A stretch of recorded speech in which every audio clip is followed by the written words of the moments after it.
So we're coming up, sadly, on the end of our time with one another. And, I really just want to say before we are able to close out with our speakers, Dr. John Eichert and Jessica Norwood, who was able to join us after her flight, which we're so excited about.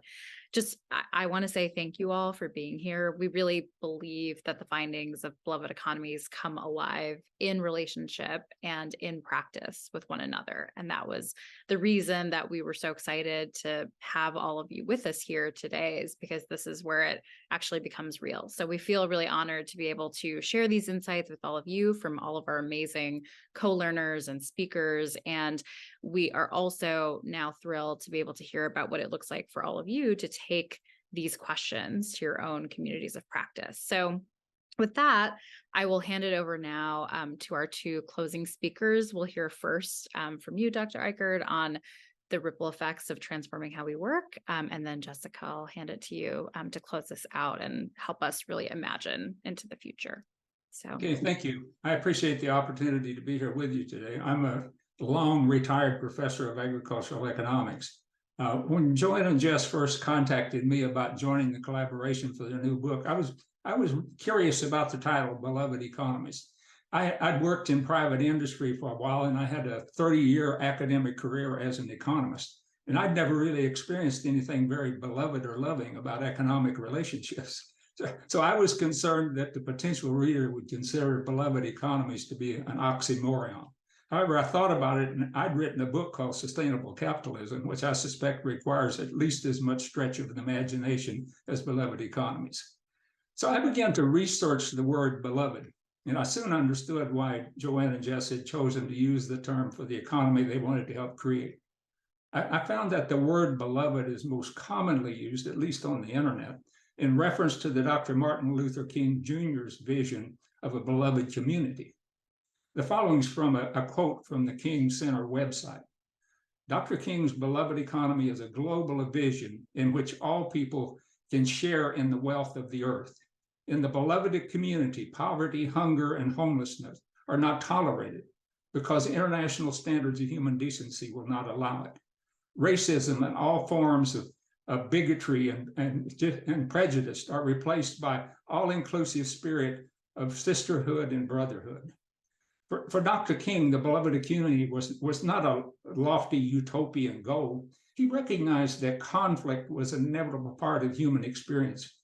However, he believed that conflict could be restored peacefully. The beloved community for him was a realistic, achievable goal that could be attained by a critical mass of people committed to and trained in the philosophy and methods of nonviolence. Now, Dr. King provided his followers with six steps for nonviolent social change, whereas Joanna and Jess have provided their followers with 7 practices of beloved economies. Now, these 7 practices, I believe, mark the pathway to developing economic organizations and eventually national and global economies that allow all people to share in the wealth of the earth, where poverty, hunger, and hopelessness will not be tolerated, and where discrimination, bigotry, and prejudice are replaced by sisterhood and brotherhood. They don't suggest that these 7 practices will result in some utopian community where there'll be no competition or conflict, but rather that competition can be tempered with compassion and conflicts can be resolved through a mutual commitment to creating ways of work that actually work for workers, employees, communities, societies, and for the earth. Now, one of these 7 practices is to reckon with history. So why did we end up with this loveless economy?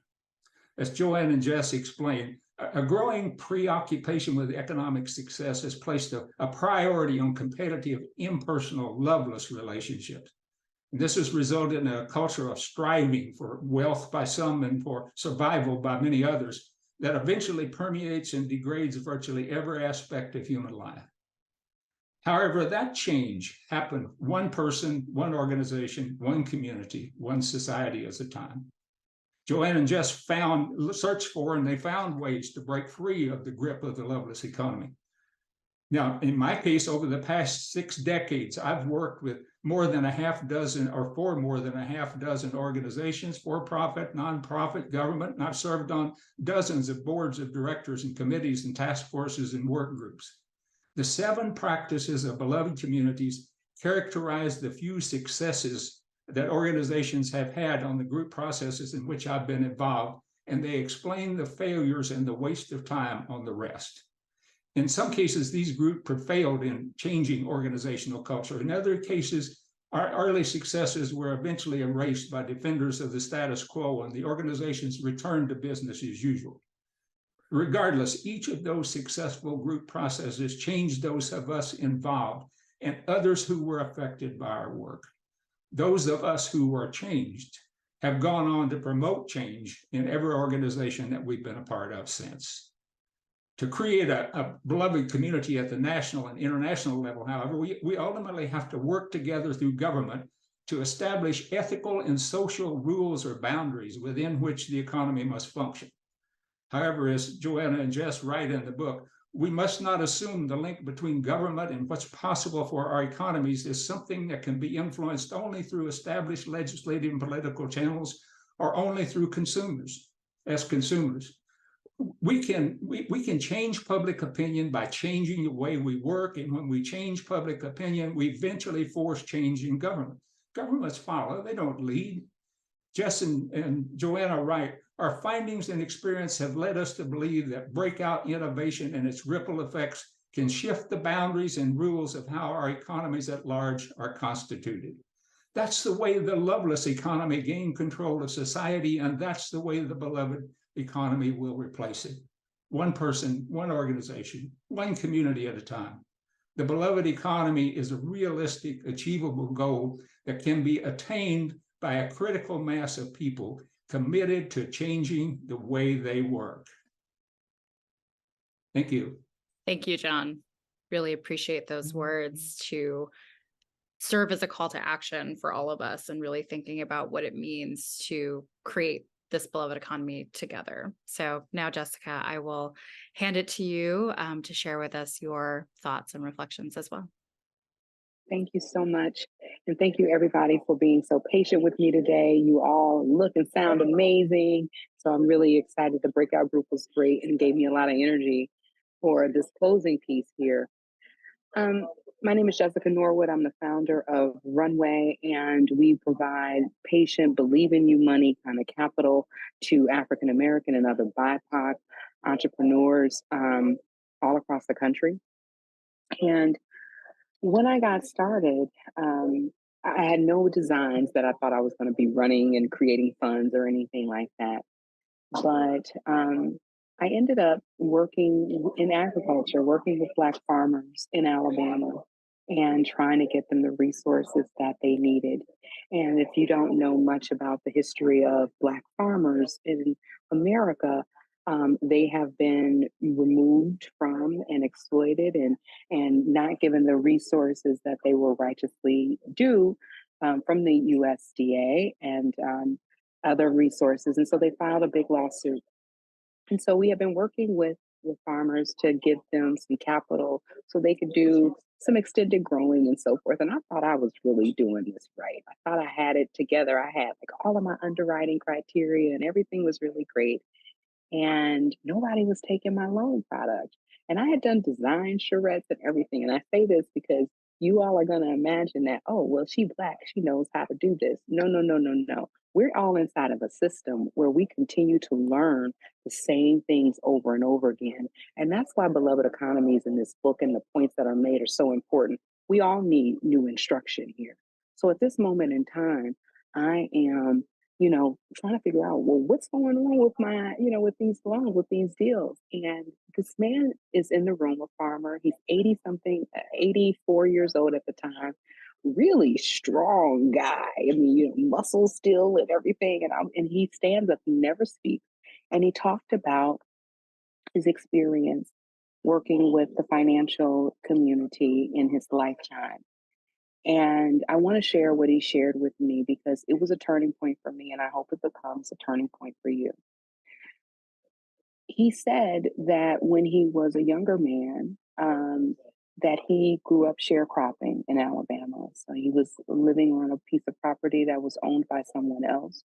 And his mother had lived there before, and now he kind of inherited this relationship working on this particular land as a sharecropper, and he had a limited education, but he knew that if he, if he could get a piece of his own land and work it, he would be able to pay the debt for that land and so forth. So he went to the family on the land where he was working and living his whole life, and asked them if they would sell him the parcel of land. At this point, the father figure who owned this property had passed away, and all of the children were in the main cities. They were in Birmingham, they were in Atlanta, and he was still in the Black Belt in rural Alabama. And so the children were like, yeah, sure, fine, go to the neighboring county and work out something with our banker over there. We'll call him and let him know that you're coming by. And so he went, worked, to the banker in the neighboring Wilcox County, and for about 15 years or so, he made regular small payments, and he kept his own little ledger. And at the end of this time, he goes and he tells the banker that he is looking for his paperwork, his ownership paperwork, which would be his deed, but he called it his ownership papers. And everybody is looking around at the bank like, what are you talking about? We don't have a register. What's going on? And so he says, I'm looking for my ownership papers. And first time the banker guy says, listen, come back tomorrow. I'll have it together. He comes back and now he's agitated. And he says, listen, if you don't get out of here and don't ever show back up again. So he leaves, and he's not able to get the deed. He is not able to file any kind of complaints or anything like that. He has to just accept the fact that he has been stolen from in this situation.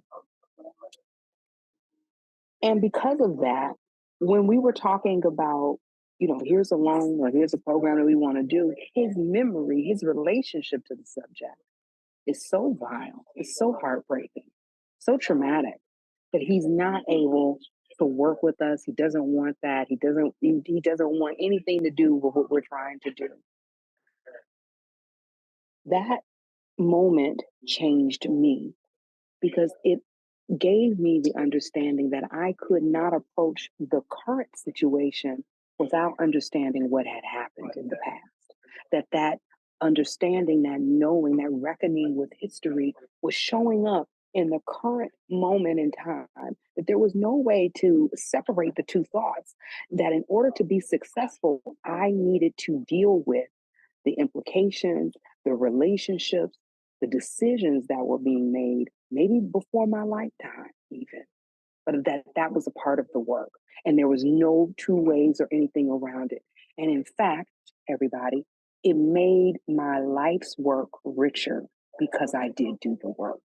And so the invitation started to blossom for me after hearing Mr. Roberts, that was the farmer's name, Mr. Roberts, was to imagine something different, to give myself permission that, okay, I've been sort of rehearsing and regurgitating and using these underwriting criteria, these ways of being, the policies, the practices, the behaviors, the beliefs, the attitude. I've been using the things thinking that was neutral. I thought it didn't have to deal with the past or the history. We're talking about today. But it does have to take in consideration what happened in the past, because what's happened then is what's also happening today. And the invitation that you all have right now in this moment is to dream about something bigger, something better, something more inclusive, something beloved, as the book suggests, to start thinking about what this future next is, but also remembering where we came from, so that when you put your solutions in place, it truly honors, it truly captures, it truly notices the people who have been extracted from, who have been harmed in this process. And in doing so, you're centering them. And in doing that, you are doing the healing work.